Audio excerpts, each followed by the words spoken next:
Welcome. Today we are at the seat of power at the national capital with the good, the bad and the ugly, especially curated from the world of economy and business today. It is the finance ministry there that will decide whether oil price is going to be reduced, whether petrol and diesel prices are going to be cut and whether the consumers are going to get any relief. Let's start with the bad. It's the oil producers, ONGC as well as Oil India Limited, which are going to bear the brunt of what is going to be a windfall tax that is likely to be imposed on oil production in the country. Windfall tax is part of the long-term solution that the government says it's working on to reduce prices of petrol and diesel and bring some relief to the consumer.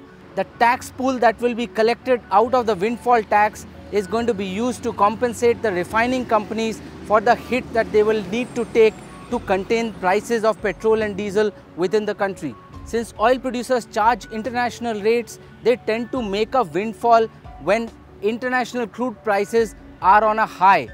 Indian oil producers are likely to be charged windfall tax when the price of crude crosses $70 per barrel. Several countries in the world, including UK as well as China, charge windfall tax on oil production whenever the price of crude exceeds a certain threshold, in this case $70 to $75 per barrel. All of these measures are, however, nothing more than patchworks because the governments both at the center and the states are refusing to cut the tax on petrol and diesel. Instead of something like a windfall tax, it would help if the center and the state stop treating fuel as a milch cow and instead tax it more reasonably at around 18% rather than charging it prohibitively as they are doing now. This is what makes this bad. And now the ugly. 8 of India's senior most tax officials, including the CBDT chairman Sushil Chandra, are under lens for undervaluing and underreporting cash transactions at Nirav Modi's showrooms across the country. These officers are under the scanner of CBI for allegedly underreporting and under-recording the cash transactions while investigating the 13,000 crore Punjab National Bank scam. They also did not disclose these details to either the CBI or the Enforcement Directorate. In fact, the allegation is that they passed on this information to alleged extortionists. These incidents are ample proof that the rot in India's economic system are not just limited to the banking system. Instead, it extends to investigating agencies as well. That's what makes this ugly. And now the good. The US is investigating price manipulation in cryptocurrencies, especially a concept called spoofing, which is essentially placing large orders and then cancelling them thereafter. Another concept called wash trading is also under investigation.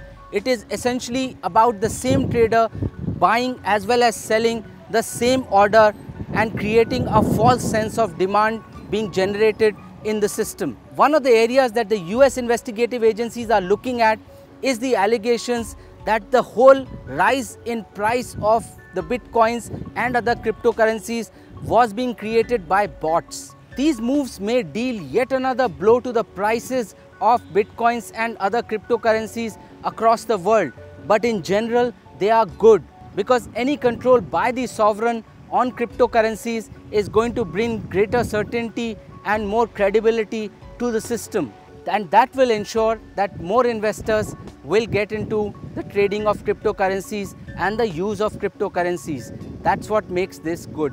If you enjoyed watching the GBU, please subscribe to the Business Today YouTube channel and also like us on Facebook. Our Facebook page www.facebook.com/businesstoday. Follow Business Today on Twitter India at BT_India and subscribe to our YouTube channel Business Today India.